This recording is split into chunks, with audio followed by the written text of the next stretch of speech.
Hello ladies and gentlemen, boys and girls, and welcome to part 3 of What If Naruto Had Rimurus powers.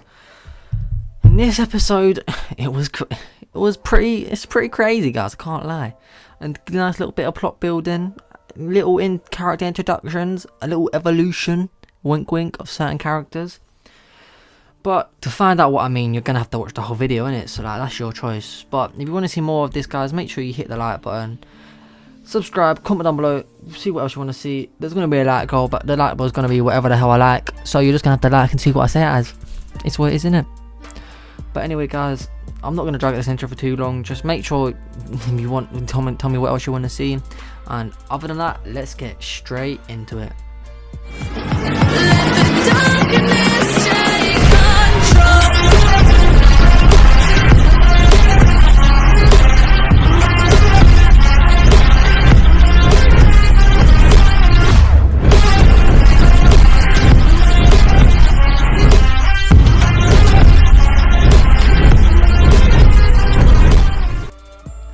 Zabuza and Haku both looked at their hands as if they were dreaming.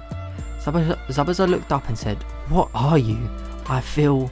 Naruto cuts in and says, "What, stronger?" Naruto laughs and says, "I told you that you coming with me had a lot more benefits than me coming to you." Zabuza laughed and then turned to Haku and was about to ask how he feels. When Zabuza saw him, he froze as if he just saw death itself. Haku was frozen solid, as if he turned to ice. Zabuza yelled, "Haku!" and turned to Naruto screaming, "What's happening?" Naruto said, "Shut up, bruv. Screaming doesn't help. Let me see." Naruto placed his hand on Haku and asked Raphael what was happening. Raphael replies, subordinate Haku is undergoing an evolution. His Ice Cookie Genkai originated from his ancestor from millennia ago, before the world of Shinobi was even a thing.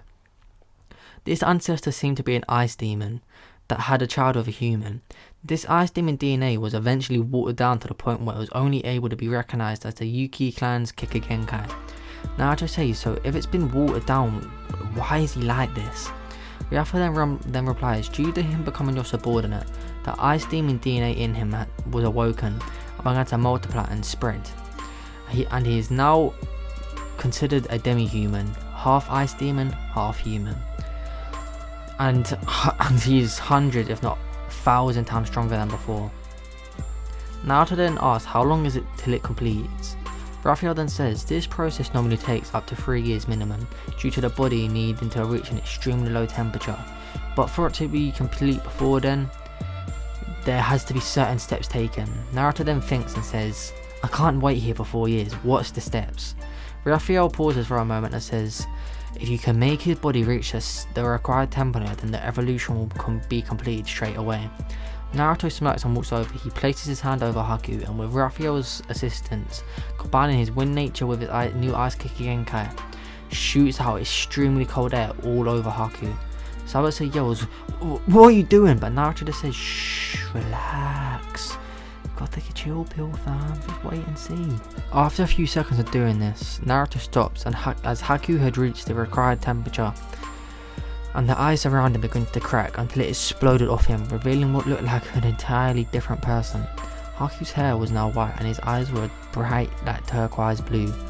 But his appearance wasn't the only thing that changed. Naruto could also feel the different power radiating from him. After the bridge was complete, Naruto and the rest of Team 7 began to head back to the village. Zabuza and Haku began to find out what the new power was, what the new powers were, while Kakashi spoke to Naruto. Kakashi said, "Naruto, you do know that you're gonna have to turn them in, right?" Naruto said, "Nope, I won't. I'll convince them to let him off scot-free. That's just my way." Kakashi, hearing this, gives up trying to convince Naruto, as he just decides he'll let the third Hokage tell him, as it will obviously be a no.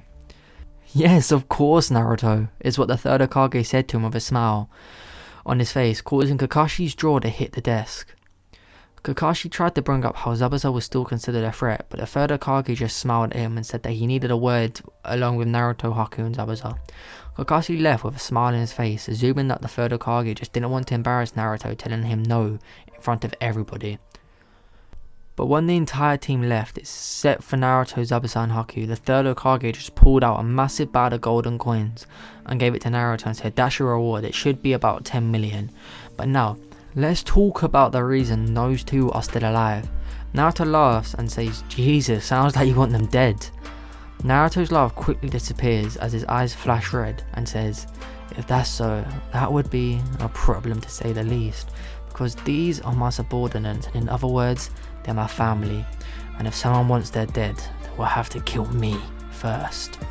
This shocked both Haku and Zabuza, as even though Naruto said they were family, they didn't expect him to be this defensive over them. It makes them smile, as it's the first time in their life other than each travel that someone cared about them. The third Hokage coughed to clear the tension in the room and says, no Naruto, of course I don't want them dead. I just want to make sure you're safe, and the reason why you brought them to my office instead of turning them in. Naruto smirks and says, hey old man, is that special team for me ready yet?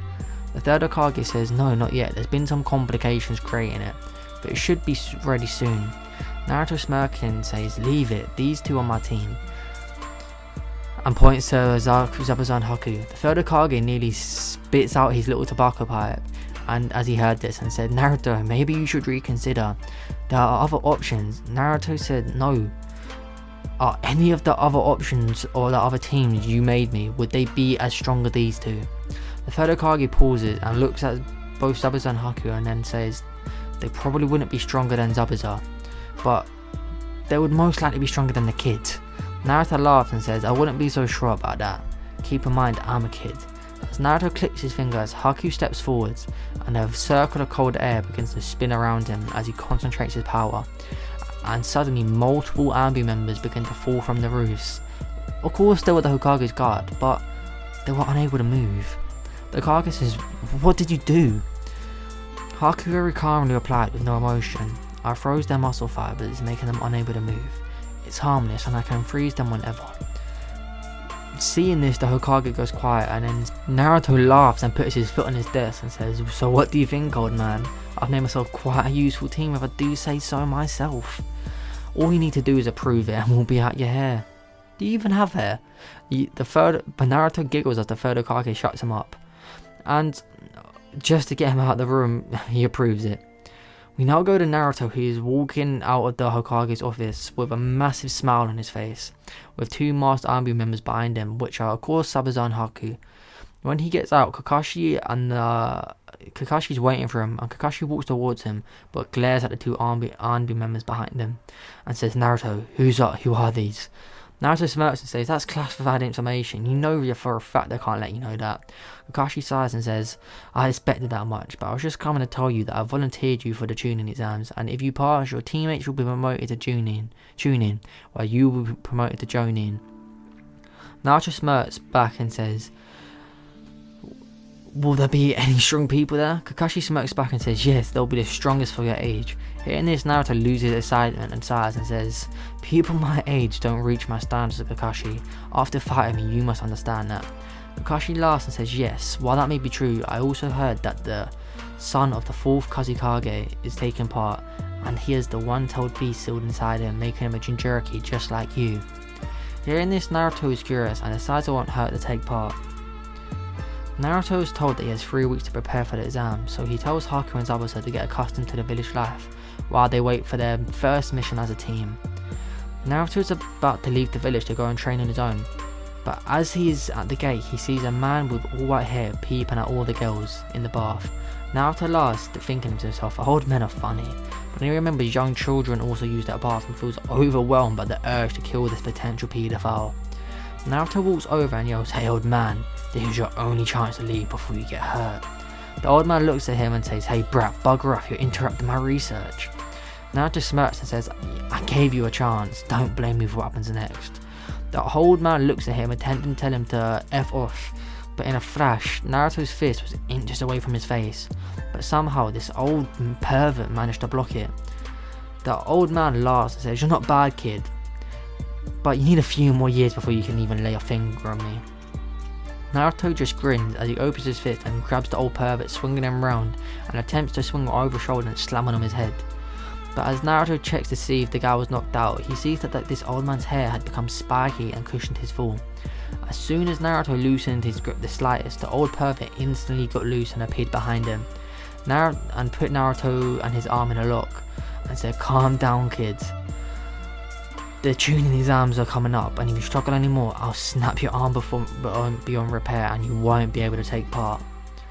Naruto just smiles like a psychopath, completely sending all different sorts of shivers down this pervert's spine, and Naruto turns completely out of the lock, snapping his own arm, and kicks the pervert in the gut, sending him flying back. The old pervert stepped back, holding his stomach, and yelled, "What the hell, kid? Are you crazy? You just broke your own arm to land a kick. The damage you output does not take the damage that you receive. Does not like equal the damage you receive. That's basic." Naruto looks at his arm and says, "What are you on about? You mean this?" As his arm immediately heals. The old pervert then says, "This has gone on long enough. I need to get back to my research." And she pulls out a kunai. Seeing this, Naruto smirks and says, "I was just going to beat you up a bit to teach you a lesson, but if you're going to try kill me, I'll happily return the favour." The old man says, "What? I wasn't going to try kill you." But it was too late. Naruto has already activated his Nine Tails power as his eyes turn red. Immediately the old man recognised this, but it was too late to say anything, as Naruto was immediately in front of him, decking him in the chest. The old man tried to yell stop, but Naruto isn't hearing any of it, as he covers his fist in black lightning and throws another punch. The old man dodges and ducks down and then pulls out a sheet of paper with a seal on it, and slaps it onto Naruto's head, and then says, "There you go, the Nine Tails fault should be under control." Naruto's Nine Tails power completely deactivates, but the seal is then immediately absorbed by Naruto's slime and dissolved. Naruto used Predator on the seal, and Raphael begins to analyse it, and then says, "A high-class sealing jutsu capable of sealing off nearly all chakra of those who is it placed on. After analysing it, you have gained the skill Sealing Jutsus, and has also gained the skill Seal Immunity. Seals of any sort will no longer have any effect on you whatsoever." The old man says, Naruto instantly gets back and ready to fire, activating his Nine Tails chakra. But the old man just says, "Hey kid, your name's Naruto Uzumaki, ain't it?" The difficult Naruto of Guardian says, "Yes, so what? What does it have to do with you?" The old man begins to laugh out loud and then puts his arm over Naruto and says, "Hey kid, I'm Jiraiya, one of the legendary Sannin." Naruto glares at him and said, "So what? You're still a pathetic pervert. A legendary Sannin means absolutely nothing to me." Jiraiya begins to laugh even harder and says, "The third Hokage didn't tell you, did he? Kid, I'm your godfather." Hearing this, Naruto just literally spits. He was so shocked, and he looked at the old man and went, "What? You're my goddad?" But anyway guys, if you did enjoy this episode and want to find out more, find out what happens next, find out anything, you gotta just subscribe, hit the like button, hit that notification bell, comment down below what else you want to see, in the series. I constantly check these comments, I'll put it in the series, trust me. But other than that guys, make sure you share with your friends, family, goldfish, dog, anyone. And other than that guys, I'm not going to drag this out to review long because I am very tired and I have school tomorrow and I have exams English tomorrow. Pray for me. Other than that guys, peace out and love.